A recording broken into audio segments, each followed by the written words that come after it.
के लिए कार्यवाही स्थगित की गई और पहले दिन नए विधायकों ने शपथ ली है। प्रोटेम स्पीकर की तरफ से नए विधायकों को शपथ दिलाई गई है, लेकिन विधानसभा की कार्यवाही स्थगित कर दी गई है और कल सुबह 11 बजे तक के लिए स्थगित हो चुकी है कार्यवाही। पहले दिन नए विधायकों ने शपथ ली है।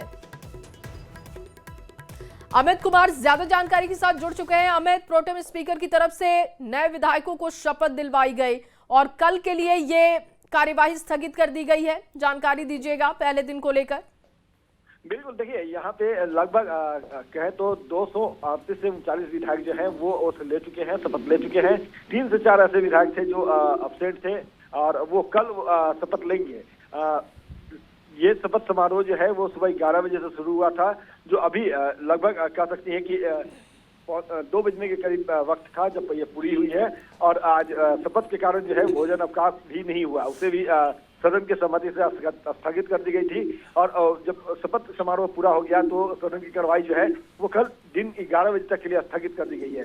प्रोटेम स्पीकर जो है सदन की कार्रवाई समाप्त होने के बाद जब वो अपने कक्ष पहुंचे तो उनसे मिलने के लिए उप मुख्यमंत्री जो है नीतीश कुमार और उप मुख्यमंत्री सम्राट चौधरी के साथ साथ कई जो कैबिनेट मंत्री हैं, बड़े कैबिनेट मंत्री, वो तमाम लोग पहुंचे थे। और कल जो है विधानसभा अध्यक्ष का भी चयन होगा, उसको लेकर के भी जो प्रक्रिया है वो कैसे आगे बढ़ेगी इस पर वार्ता हुई है। और कल 11 बजे जब सदन की कार्रवाई शुरू होगी उससे पहले ही ये कल जो अध्यक्ष है, नए अध्यक्ष का चुनाव जो है वो किया जाएगा। ठीक है अमित, आप बने रहिए हमारे साथ, आगे भी आपसे जानकारी लेंगे। देखिए, नीतीश तेजस्वी के बीच बातचीत हुई है, ये खबर सामने आ रही है और सदन में नीतीश तेजस्वी के बीच बातचीत हुई, दोनों के बीच में इशारा और इशारे में बातचीत हुई है। बातचीत के दौरान तेजस्वी ने ठहाके लगाए और देखिए दोनों के बीच में इशारों ही इशारों में बात हुई है। बातचीत के दौरान दोनों नेता हंसते हुए दिखे, तेजस्वी ठहाका लगाते हुए दिखे। अमित लगातार हमारे साथ बने हुए हैं। अमित, सदन में नीतीश तेजस्वी के बीच इशारों में बात हुई है, क्या इसके मायने बताए जा रहे हैं?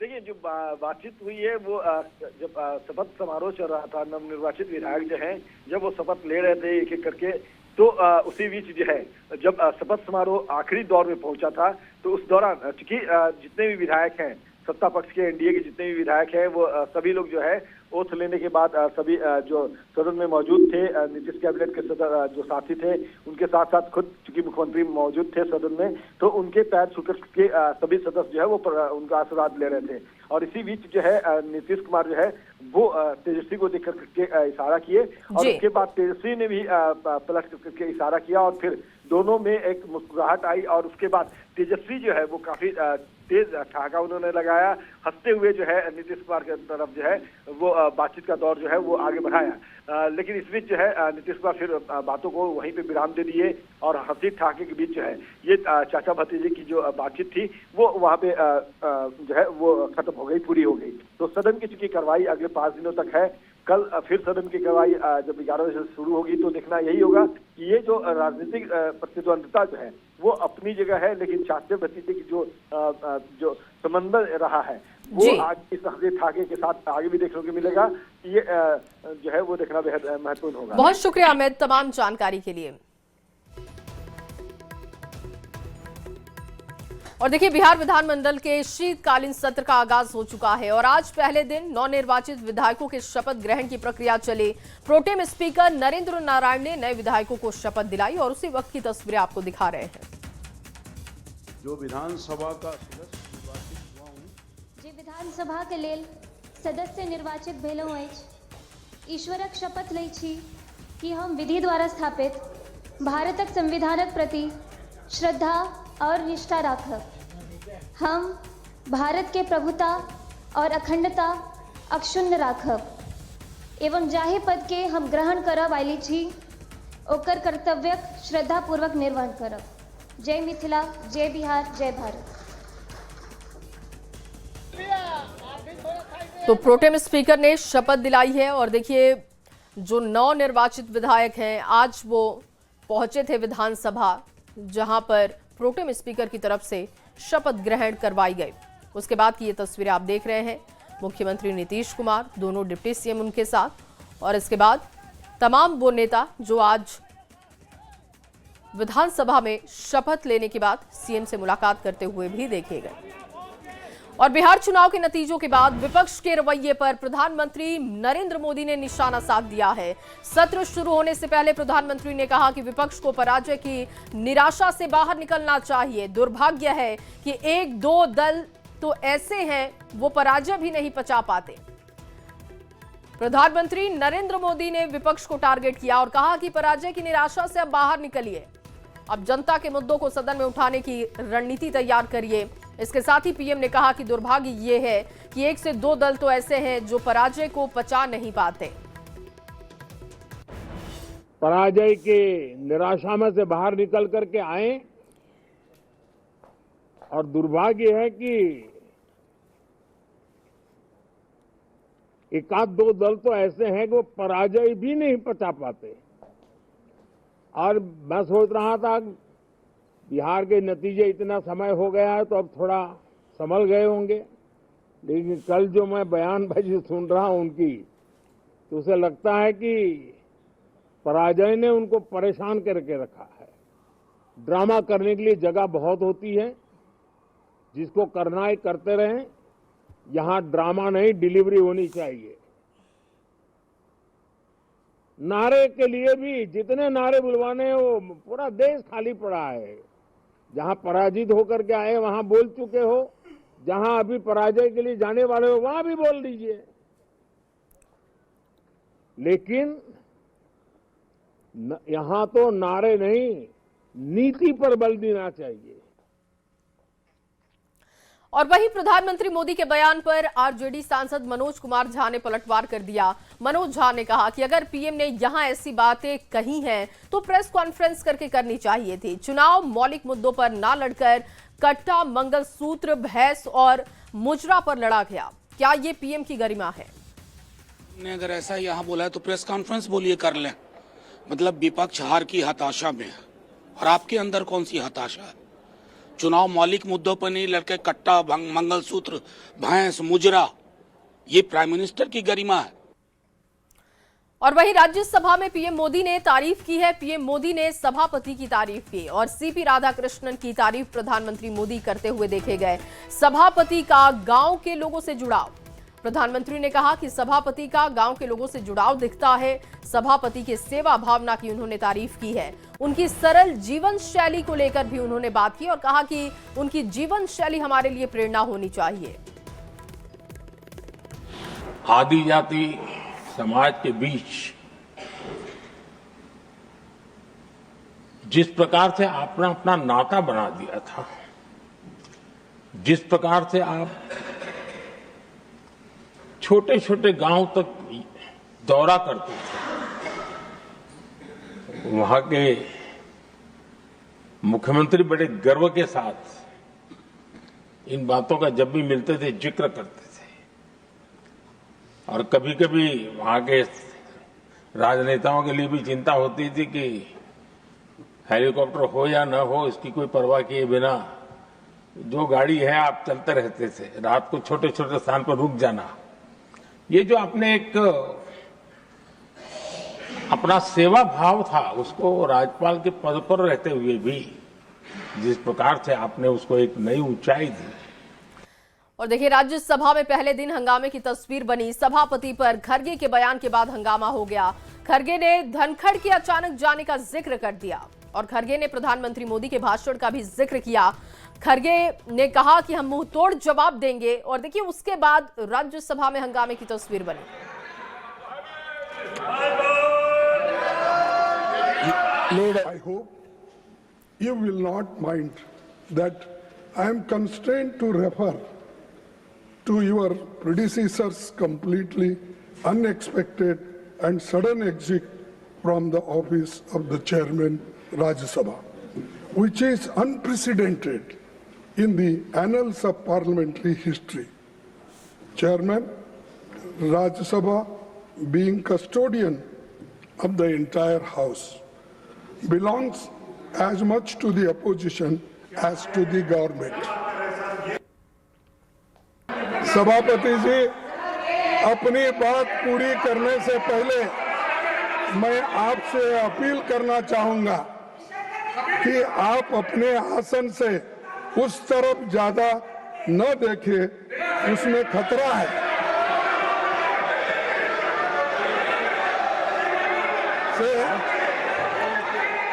कि आप अपने आसन से उस तरफ ज्यादा न देखें, लेकिन उसमें आप इधर नहीं देखेंगे तो ये भी खतरा है। बैठिए भैया, आप उधर देखेंगे आप तो बैठिए, खतरा है ज्यादा, अगर इधर नहीं देखेंगे तो वो भी खतरा है। तो इसलिए दोनों तरफ आप संतुलन बना रखेंगे तो अच्छा होगा। which is not necessary on this. Rajya Sabha में खड़गे के बयान पर पलटवार हुआ और पलटवार करते हुए राज्यसभा में सदन के नेता जेपी नड्डा ने कहा कि विपक्ष हमारे बहुत सम्मानीय है। बिहार, हरियाणा और महाराष्ट्र में हार से आपको बहुत दर्द हुआ, लेकिन आपको अपना दर्द और तकलीफ किसी डॉक्टर को बतानी चाहिए। समय आने पर आपको डॉक्टर से बात करनी चाहिए।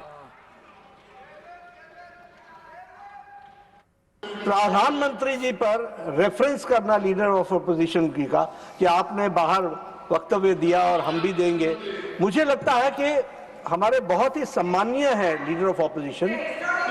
ठीक है, आपको बिहार की हार ने, हरियाणा की हार ने, महाराष्ट्र की हार ने काफी तकलीफ पहुंचाई है,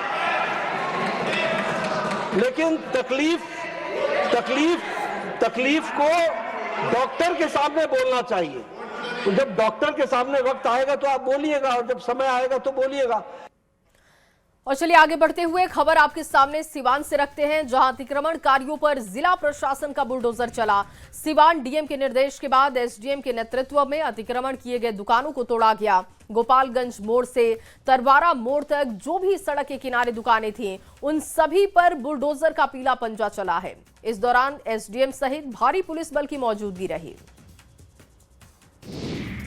सिवान में अतिक्रमणकारियों पर जिला प्रशासन का बुलडोजर चल रहा है। यह तस्वीर आप देख सकते हैं गोपालगंज मोड़ की है, जहां पे जिला प्रशासन का बुलडोजर चल रहा है। जो भी अतिक्रमण किए हुए हैं उनके दुकानों को तोड़ा जा रहा है। यानी नई सरकार के गठन के बाद शहर बुलडोजर का एक्शन देखने को मिल रहा है। आप देख सकते हैं सिवान एसडीएम है और भारी पुलिस बल सड़क पर मौजूद है। गोपालगंज मोड़ होते हुए तरवारा मोड़ तक ये अतिक्रमण कार्यों द्वारा जो सड़क को इंप्रूवमेंट कर लिया गया है, उन पर बुलडोजर चलाया जा रही है। देखिए, अतिक्रमण अभी शुरू हुआ और लगातार चलेगा। यहाँ से जाके मार्केट होते तलवारा मोड़ तक चलेगा, और उसके बीच में भी हम लोग जो भी जहाँ भी शिकायतें आती हैं अवैध अतिक्रमण का, उसको भी हटाएंगे। देख सकते हैं, चूंकि सिवान के ये हमारे साथ एसडीएम थे। ये तस्वीर देखिए, सिवान जिला प्रशासन का अतिक्रमणकारियों पर बुलडोजर चल रहा है। आए दिन देखा जा रहा था सिवान के लोग जाम की समस्या से जूझ रहे थे। तस्वीर देखिए, घंटों जूझना पड़ रहा था। ऐसे में जिला प्रशासन की टीम आज सड़क पर उतरी हुई है, अतिक्रमणकारियों पर बुलडोजर चला रही है। यानी जिला प्रशासन का संदेश साफ है कि अगर आप रोड पर दुकान लगाओगे तो उसे हम लोग तोड़ देंगे। पटना में बुलडोजर का एक्शन लगातार जारी है। पटना में आम हो या फिर खास, सभी जगहों पर बुलडोजर का एक्शन दिख रहा है। आज विधानसभा के नजदीक सचिवालय मैगलेस रोड पर बुलडोजर का एक्शन दिखा। जिला प्रशासन और नगर निगम की टीम अवैध दुकानों को हटाने के साथ ही लगातार लोगों को ये चेतावनी भी दे रही है कि अगर अवैध दुकानें आपकी हैं तो जल्द से जल्द आप हटा लीजिए। बिहार में लगातार हो रहे बुलडोजर कार्रवाई को लेकर जेडीयू ने कहा कि क्राइम, करप्शन और कम्युनिज्म में छेड़छाड़ करने वालों को जमींदोज कर दिया जाएगा। साथ ही विपक्ष के लगातार उठा रहे सवालों पर भी अभिषेक झा ने पलटवार किया और कहा कि बिहार में सीएम नीतीश ने ऐसा प्रशासनिक मॉडल स्थापित किया है जो जीरो टॉलरेंस की नीति पर काम करता है। विपक्ष को अब कार्रवाई से दिक्कत हो रही है। कार्रवाई का स्वरूप कुछ भी हो सकता है, लेकिन जो क्राइम, करप्शन या कम्युनिज्म फैलाएगा उसे जमींदोज किया जाएगा।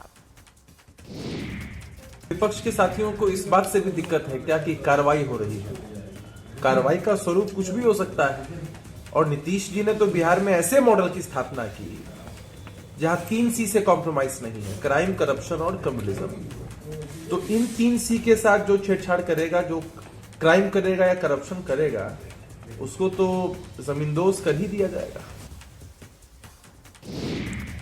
और आगे बढ़ते हुए रांची से आपके सामने बड़ी खबर रखने जा रहे हैं। होटल केन में हादसा हुआ है। होटल की बिल्डिंग से गिरकर मजदूर की जान जाने की खबर।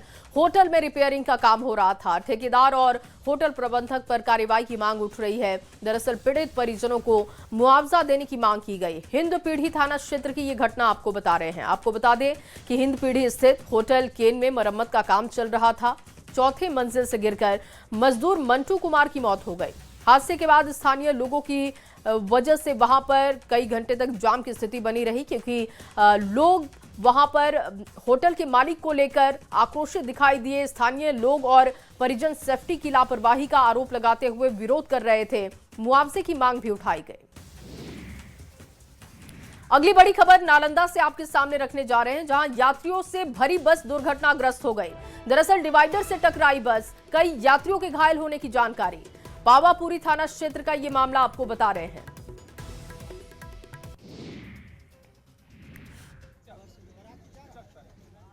और ये देखिए तस्वीरें आपको दिखा रहे हैं, घटनास्थल की तस्वीरें। डिवाइडर से बस टकराई, जिसके बाद पुलिस की टीम वहां पर पहुंची। कई यात्री घायल हो गए। यात्रियों से ये भरी बस थी जो कि दुर्घटनाग्रस्त हो गई, डिवाइडर से जाकर टकरा गई। हालांकि लापरवाही किसकी रही, इसकी जानकारी जुटाई जा रही है। अगली खबर सासाराम से आपके सामने रखने जा रहे हैं। शादी समारोह में फायरिंग की खबर सामने आई है।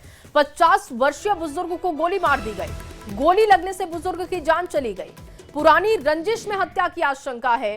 3 आरोपियों की गिरफ्तारी इस मामले में हो चुकी है। घटना में इस्तेमाल की गई पिस्टल बरामद की जा चुकी है। शिव सागर थाना क्षेत्र का ये पूरा मामला है। में गांव के ही 4 लोग आए और उसको ब्रस्ट फायरिंग करने लगे, जिनसे उन लोग एक गोली उनके साथी में लग गई। तो उनके जो एक अपने भाई हैं छोटे वाले चंदन कुमार गौतम, वो दौड़ते दौड़ते हम लोग पता है कहें कि भैया गोली लग गया। हम लोग दौड़ते दौड़ते जाकर देख रहे हैं तो गिरे हुए थे। आनन फानन में हम लोग उनको हॉस्पिटल ले गए, जमुआर मेडिकल हॉस्पिटल, जहाँ पे उनको मृत्यु घोषित कर दिया गया। और अगली बड़ी खबर मोतिहारी से आपके सामने। दबंगों ने परिवार पर हमला किया है। बड़ी खबर मोतिहारी से आपको दे रहे हैं। गन्ना विवाद को लेकर यह हमला किया गया है। पूरा परिवार बुरी तरीके से जख्मी है। दंपति, 2 नाबालिग बेटी से मारपीट, घायलों का सदर अस्पताल में इलाज हो रहा है। पीड़ित परिवार ने थाने में FIR दी है। आरोपियों पर जल्द कार्रवाई की मांग उठाई गई। सुगौली थाना क्षेत्र का ये पूरा मामला है। श्री नारायण यादव हमरा के गणासी चला दिल, नहीं कपार पर हमर कपार कट गल।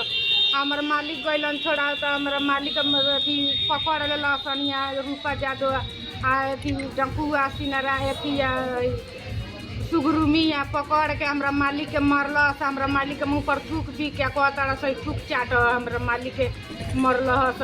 पटक पटक हमरा बेटी के मरलस। हमरा के गणासी से काट दिले 1200। हम ये मांग करता नहीं जो हमारा के इंसाफ दिवाओ।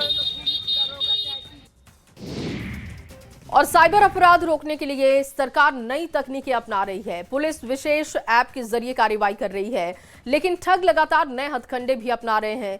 जमशेदपुर में साइबर अपराधी सिम कंपनी का अधिकारी बनकर नंबर बंद करने का डर दिखाकर लोगों से ठगी कर रहे हैं। वो कॉल कर, लिंक ओपन कर फॉर्म भरने को कहते हैं और उसी बहाने मोबाइल धारकों की जानकारी हैक कर ली जाती है। बैंक खातों से रुपए उड़ा लिए जाते हैं।